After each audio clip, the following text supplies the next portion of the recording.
Amém. Vamos iniciar mais um estudo do livro de Apocalipse. Hoje a gente vai estudar Apocalipse 21. Em nome de Jesus, Senhor Deus, nós pedimos a tua bênção sobre esse estudo. Amém. Senhor, que a nossa mente esteja ligada à tua mente, Senhor. Que o nosso coração esteja ligado ao teu coração. Ministra sobre as nossas vidas. Fala, Senhor Deus, aquilo que precisamos ouvir, Senhor, em nome de Jesus. Ministra o nosso coração. Senhor, nesse momento nós cancelamos toda voz que não venha de ti, para nosso espírito, para nossa alma, para o nosso corpo. E falamos também, Senhor, que nós abrimos o nosso coração, a nossa alma para o Senhor. Que o teu espírito fale ao nosso espírito, Pai. Declaramos, Senhor Deus, que o nosso desejo de coração é adorar a Ti, amar a Ti, Senhor Deus, e não ter outro Deus além de Ti em nossa vida, Pai. Em nome de Jesus, nos abençoe, Pai. Amém. Glória a Deus. Amém. Vamos lá para o estudo.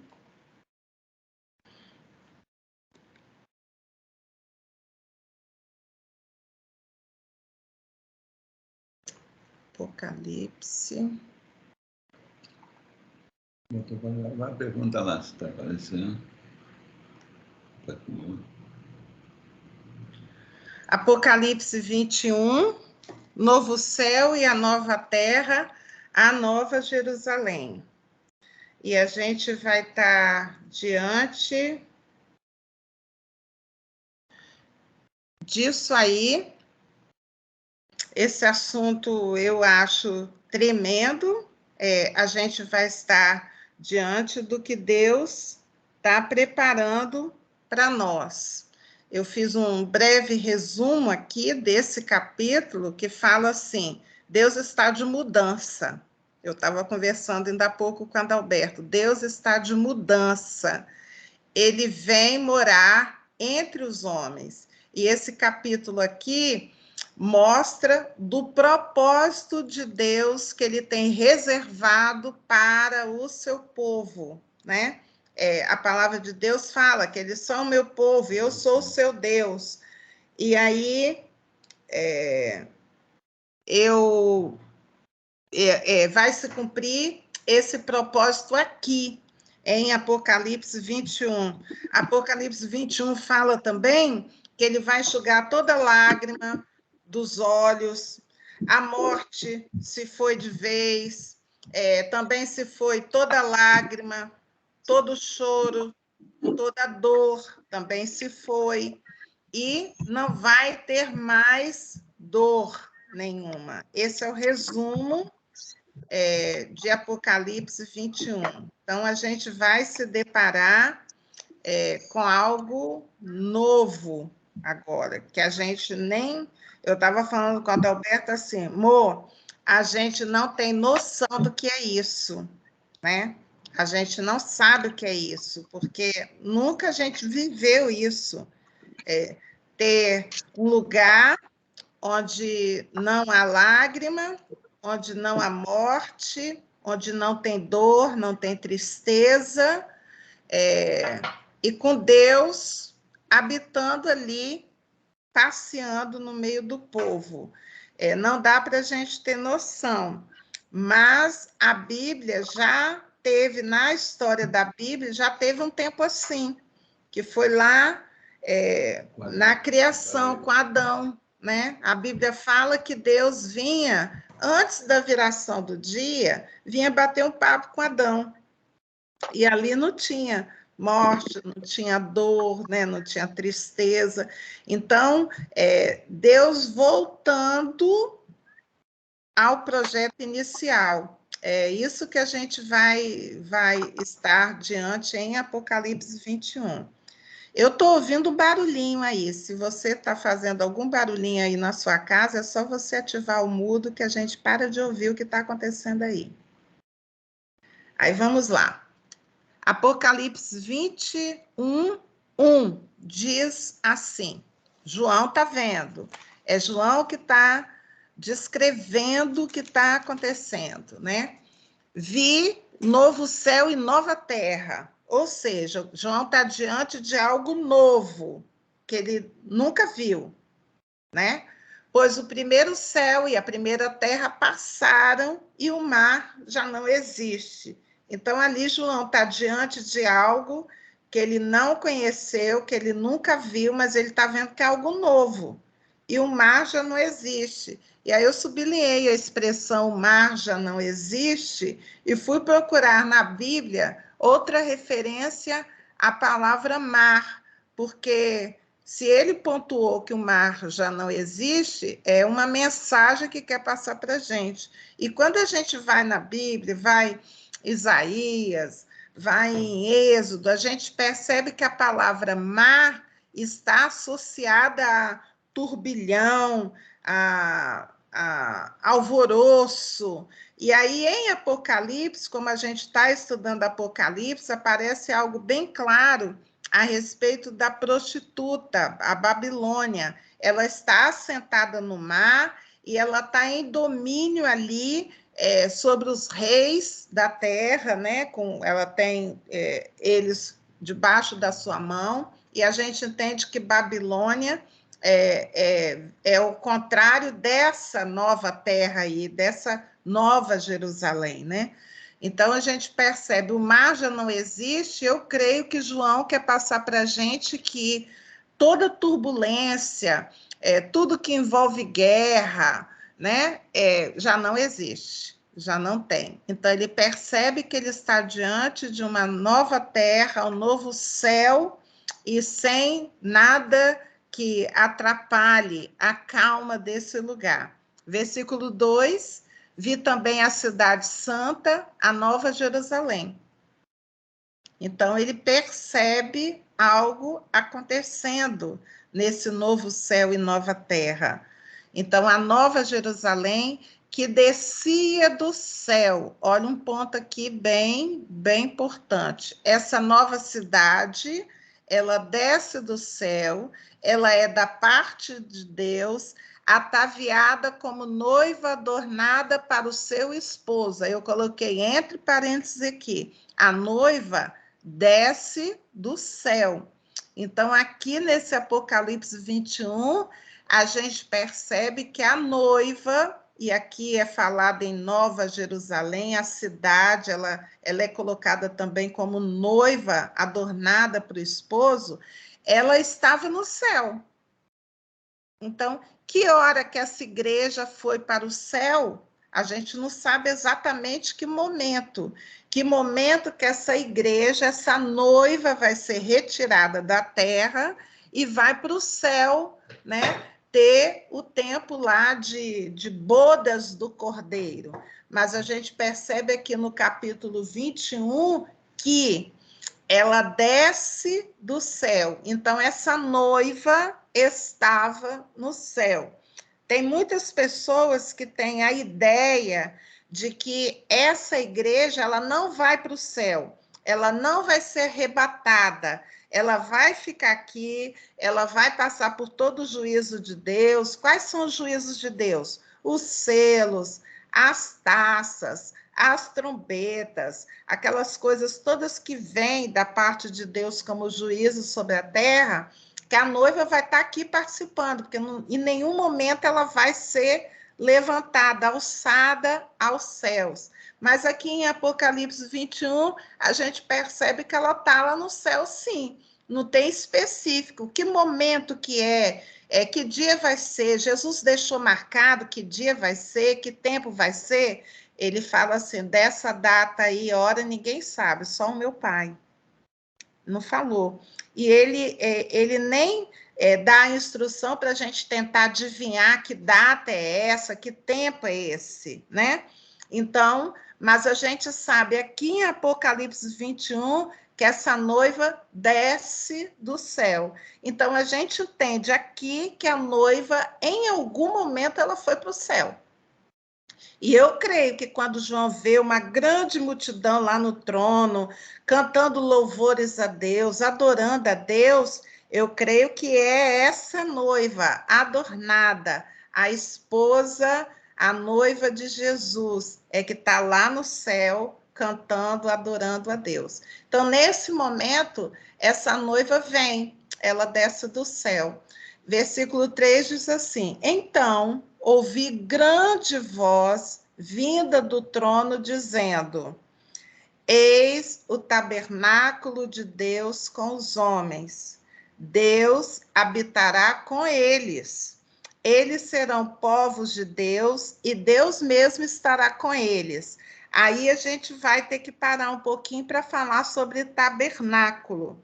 A gente sabe que Deus, em algum momento da história, falou para Moisés sobre a ideia da construção de um tabernáculo, que seria um lugar ali onde ele teria um lugar que é chamado Santo dos Santos, onde ele estaria presente, e o sumo sacerdote entraria ali uma vez por ano, pagando os pecados dos homens na terra, e esse sumo sacerdote entraria e encontraria com Deus naquele lugar. Então, Deus fez uma figura de um lugar onde uma vez ao ano o sumo sacerdote poderia encontrar com ele, conversar com ele naquele lugar. Na realidade, era uma figura de Deus que Deus estava colocando ali na terra para substituir aquela conversa que ele tinha com Adão todo dia antes da virada do dia, né? Então, Deus sempre teve o desejo de habitar com o homem, mas a gente sabe que o pecado, né, uma sujeira, o pecado impede essa aproximação do homem ao Deus, porque Deus é santo e importa que todos que se aproximem dele sejam santos. E aqui a gente percebe uma volta ao princípio também, uma volta. Ele está falando que ele vem tabernacular com os homens, ou seja, ele vem habitar com os homens. Então, aqui, no final do tempo, Deus vai fazer tipo uma ponte, assim, lá com o princípio, porque a ideia dele é estar junto com os homens, porque ele fala, eles são o meu povo, e eu sou deles. Ele quer estar junto. Junto de quem? Quem é essa noiva que desce do céu, adornada, né? É a igreja do Senhor. Ela que está adornada.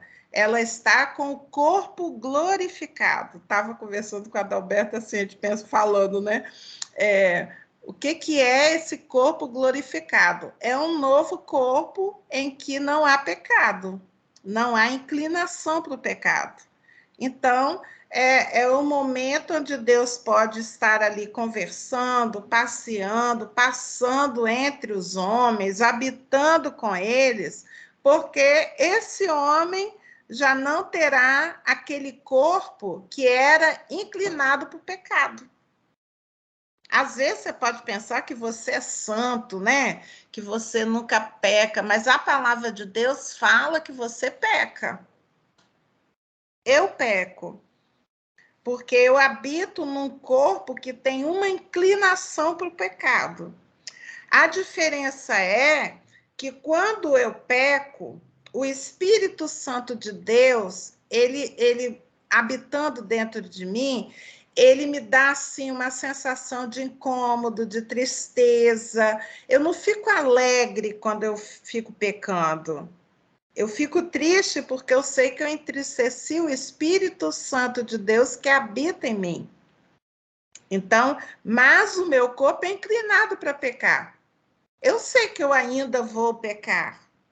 E Jesus já deixou pronto na palavra dele que quando eu pecar, eu devo me arrepender, confessar e ele promete que ele limpa novamente o meu corpo para ter comunhão com meu Deus.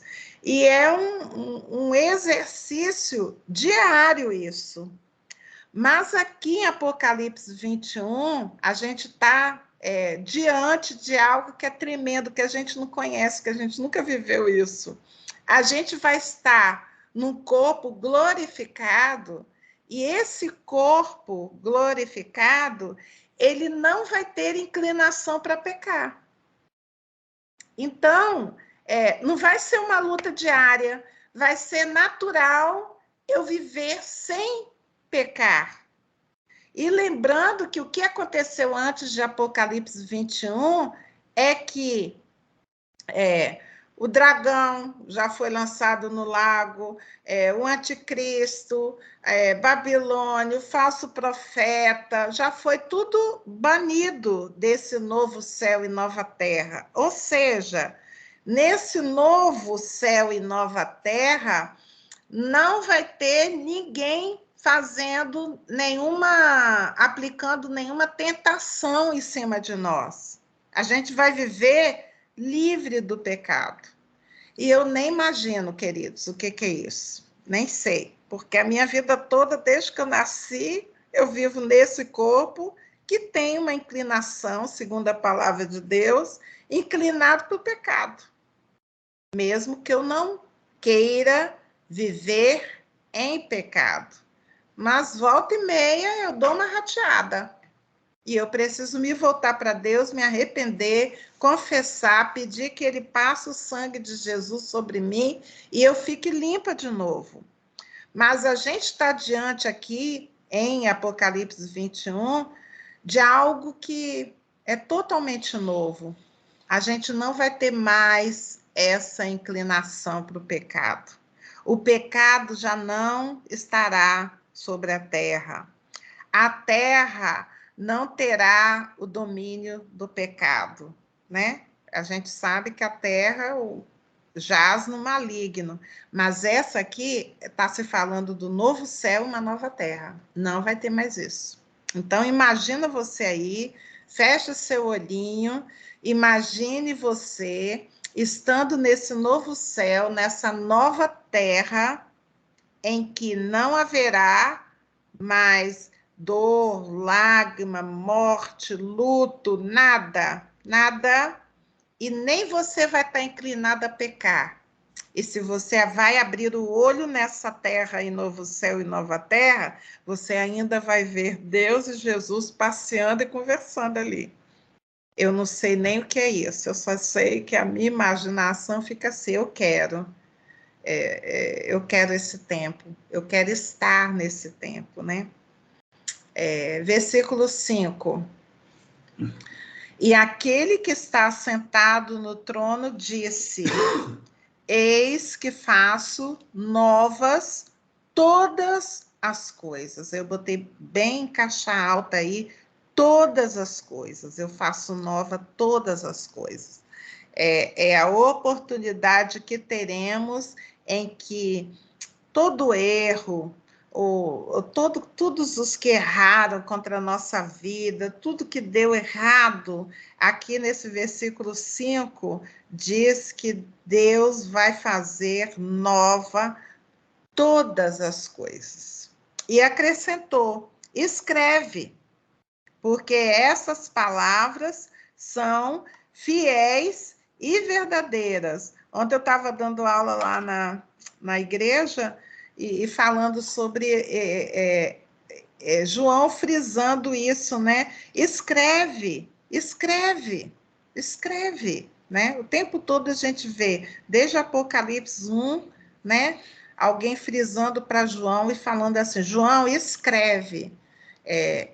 Esse frisar aí, durante todo esse livro de Apocalipse que a gente está estudando, eu creio que é porque todas essas coisas são muito importantes que a gente precisa saber. Por isso essa insistência. Escreve, João, porque escrever não deixa esquecer, cair no esquecimento. Escrever frisa bem que é muito importante, que a gente precisava saber dessas notícias todas. Vamos lá. Aí eu botei passagens na Bíblia, está cheio, tem várias passagens, eu peguei só essas aqui, que falam sobre essa nova cidade, essa nova terra, esse tempo aí que virá. Aí eu fui lá em Isaías, só em Isaías eu peguei esses versículos aqui para você ver que não é novo, não é nova essa palavra, né? Deus já havia revelado a Isaías, a Ezequiel, tem várias passagens na Bíblia falando sobre esse novo tempo. Em Isaías 65, a partir do versículo 17, diz assim: pois eis que eu crio novos céus e nova terra, e não haverá lembrança das coisas passadas, jamais haverá memórias delas. Mas vós folgareis e exultareis perpetuamente no que eu crio, porque eis que crio para Jerusalém alegria e para o seu povo regozijo. E exultarei por causa de Jerusalém e me alegrarei no meu povo, e nunca mais se ouvirá nela nem voz de choro, nem de clamor. A ideia do Senhor, essa nova cidade, essa nova Jerusalém, né? É o plano dele desde o princípio para o povo dele. Aí a outra passagem está em Isaías 66, 22, diz assim: porque como os novos céus e a nova terra que hei de fazer estarão diante de mim, diz o Senhor, assim há de estar a vossa posteridade e o vosso nome.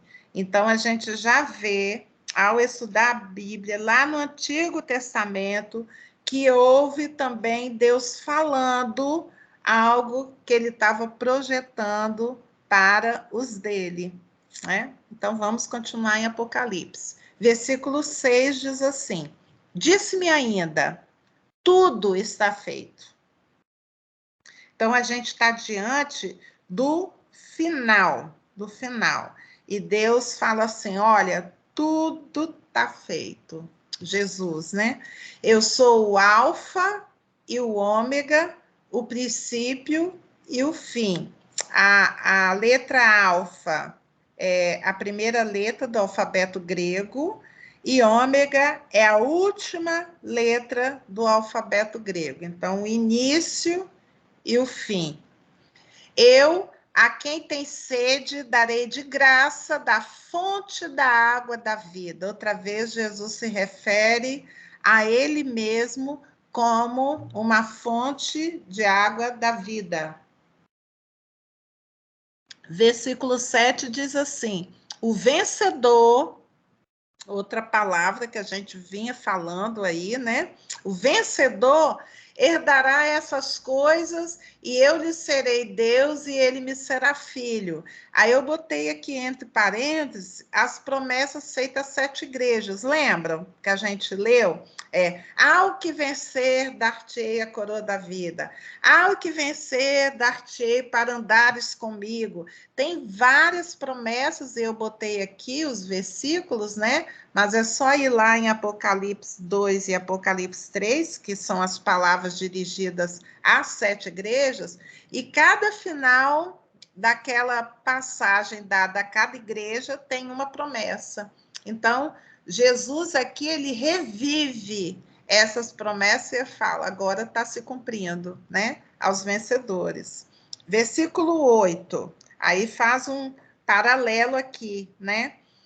Quanto, porém, aos covardes, aos incrédulos, aos abomináveis, aos assassinos, aos impuros, aos feiticeiros, aos idólatras e a todos os mentirosos, a parte que lhes cabe será no lago que arde com fogo e enxofre, a saber, a segunda morte. Então, aqui faz-se um paralelo entre o vencedor que vai herdar todas as promessas de Deus e aqueles que não herdarão essas promessas.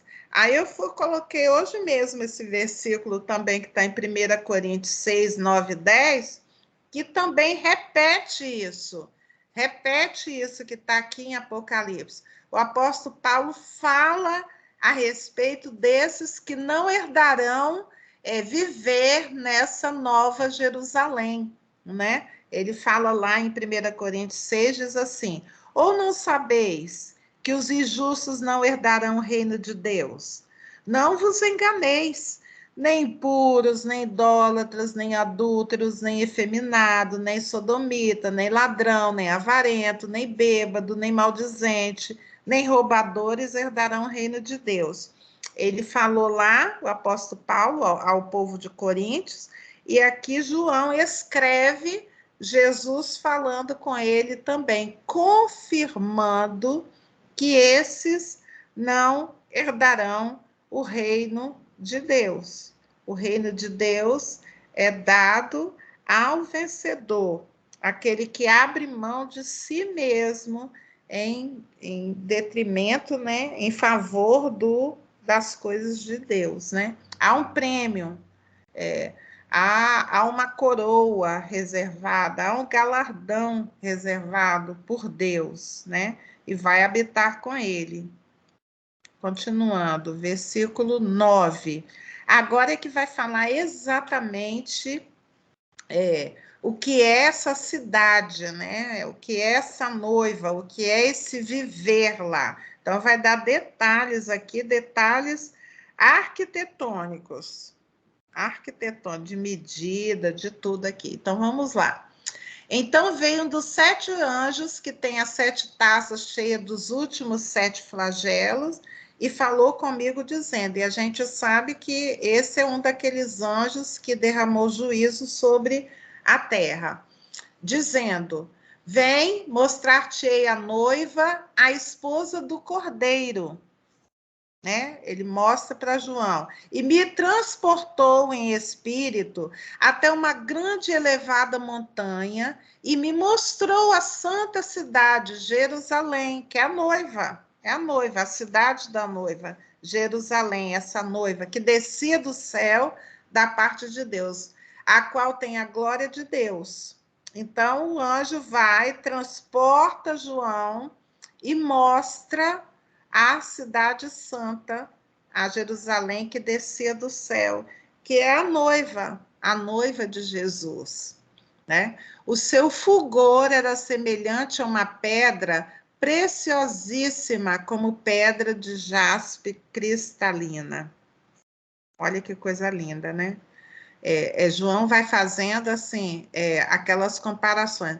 Era como uma pedra, sabe, assim, a gente fica imaginando que ele fica olhando e tentando achar uma descrição daquilo que ele estava vendo para a gente, pelo menos, chegar perto e tentar entender, né?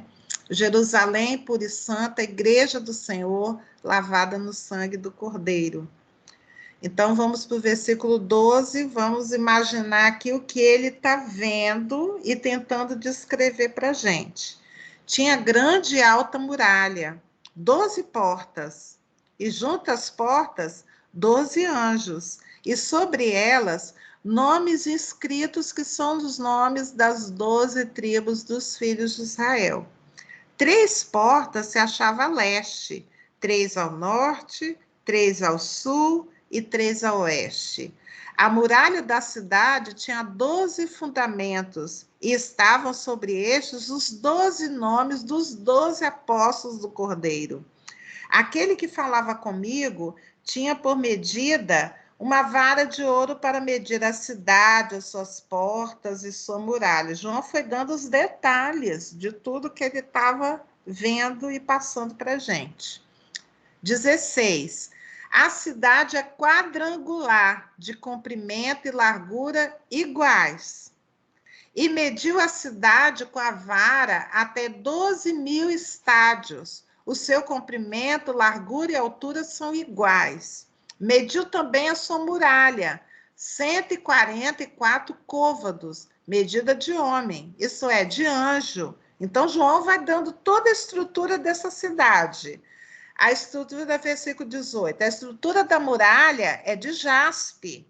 Também a cidade de ouro, semelhante ao vidro límpido. Então, João via essa cidade assim, um brilho, né?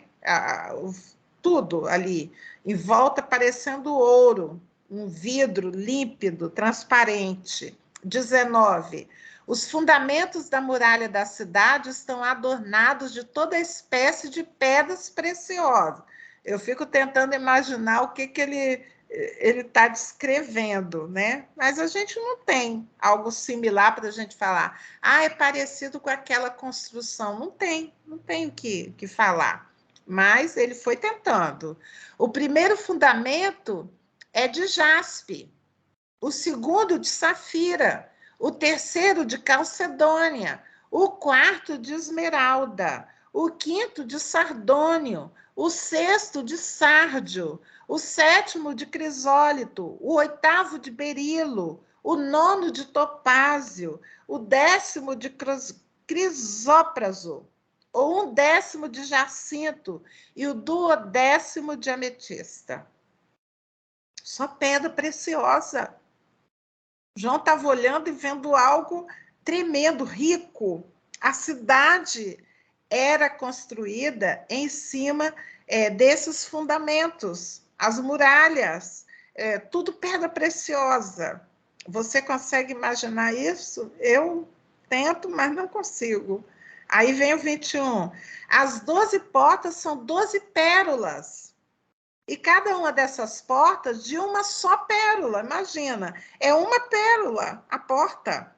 A praça da cidade é de ouro puro, como vidro transparente. Nela não vi santuário, porque o seu santuário é o Senhor, o Deus Todo-Poderoso e o Cordeiro. Eu acho interessante João frisar, pontuar isso aí, né? Ah, a cidade não tinha um templo. Mas, gente, o templo é para quê? Objetivamente, a gente tem templo para a gente ali adorar a Deus. Mas a gente tem que lembrar que Deus está andando ali por essa cidade, habitando. Para que templo, então? A gente vai estar o tempo todo com ele. Imagina isso aí. Coisa tremenda que está sendo reservado para aqueles que são dele. 23. A cidade não precisa nem de sol e nem de lua para lhe darem claridade, pois a glória de Deus a iluminou e o Cordeiro é a sua lâmpada. Imagina, eles brilham, né? E eles iluminam. 24. As nações andarão mediante a sua luz, e os reis da terra lhe trazem a sua glória. As suas portas nunca jamais se fecharão de dia, porque nela não haverá noite. Não tem noite. Lembra que noite está associada à palavra de Deus, ao momento mais difícil? É tanto que Deus, quando ia conversar com Adão lá no paraíso, Deus chegava um pouquinho antes da noite, do entardecer, para que Adão passasse aquele momento da noite, de tudo escurecido, de não enxergar, não saber o que tem, Adão passasse já tendo usufruído da presença de Deus. Mas aqui na cidade, a Nova Jerusalém, não vai ter noite, não vai ter momento difícil, não vai ter momento nebuloso, não vai ter. 26. E lhes trarão a glória e a honra das nações. Vai ter nações na Nova Jerusalém. Vai ter nações, mas não vai ter noite. Nela nunca jamais penetrará coisa alguma contaminada, nem o que pratica abominação e mentira. Olha só, hein? Não vai ter lá dentro nada contaminado, nada que pratica abominação e mentira, mas somente os inscritos no livro da vida do Cordeiro. Tá bom? Acabou, 27. Tá bom. Agora você imagina vai estar lá somente os inscritos no livro da vida. Lembra que lá no céu também, no trono, os que estão inscritos no livro da vida, né? O juízo. Então, vai ter só essas pessoas lá. E aí, aqui tá para você imaginar sobre a cidade. E a semana que vem nós vamos para o último capítulo de Apocalipse, onde a gente vai ver a vida lá nessa cidade. A gente vai ver o dia a dia dessa cidade. É o final. A semana que vem, então, a gente vê o último capítulo de Apocalipse. Já imaginaram? Eu queria que você botasse a sua mente para imaginar o que é essa cidade, o que é que Deus tem planejado para nós ali na frente. E pelo andar da carruagem, como diziam os antigos, né? Está muito perto disso acontecer, muito perto. Mas isso aqui é reservado para os que têm o nome inscrito lá no livro da vida. E qual é a exigência de Deus, o parâmetro para estar com o nome escrito no livro da vida? É aquele que a gente vem pontuando, né? Aceitar a Jesus como Senhor e Salvador, né? Se arrepender dos pecados e se batizar. Aquele que crê e for batizado, a palavra de Deus fala, será salvo. Aquele que confessar com a sua boca e crer no seu coração é selado, tem um selo do Espírito Santo e o nome inscrito no livro da vida. Amém? Senhor Deus, em nome de Jesus, nós estamos, ó Pai, lendo a Tua palavra e hoje, Senhor, a gente está se deparando com o projeto que o Senhor tem no Teu coração para nós, Senhor. E a gente percebe, Senhor Deus, que tem muita coisa do que o Senhor tem preparado. O Senhor começou lá no Éden, lá com Adão, de estar junto, né? O Senhor criou um local ali para estar com ele, para estar com os seus, mas o pecado entrou no coração de Adão. E aí esse plano foi adiado. Mas a gente hoje, lendo Apocalipse 21, Senhor Deus, a gente percebe que o plano foi só adiado, mas não foi cancelado. O Senhor aguardou, Senhor Deus, e guardou no teu coração esse plano, e a tua palavra aqui, Senhor Deus, comprova que ele vai se cumprir. Senhor, a gente, na nossa imaginação, a gente não consegue alcançar o que é isso, essa nova cidade, essa nova terra, com tanto brilho, com tanto ouro, Senhor. Ali não tem choro, ali não tem luto, ali não tem tristeza, ali tem a sua presença junto. A gente não vai ter nem lembrança do que é ruim. O coração vai estar limpo, o corpo vai estar glorificado, nosso corpo não vai ter nenhuma inclinação para o pecado. Ah, Senhor, a gente não consegue alcançar isso. Mas, Senhor, nós ansiamos no nosso coração isso para nós, Pai. E glorificamos o teu nome, Senhor Deus, por esse projeto teu, por esse plano, o Senhor não ter cancelado. Mas o Senhor, ó Pai, a gente vê que ele foi aprimorado, Senhor Deus.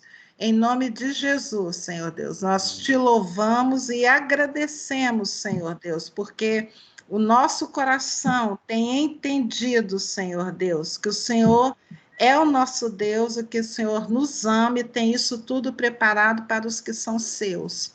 Nós te louvamos em nome de Jesus. Amém. Glória a Deus.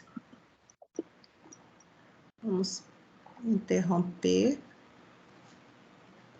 Aqui. Glória a Deus. Vou parar aqui a gravação.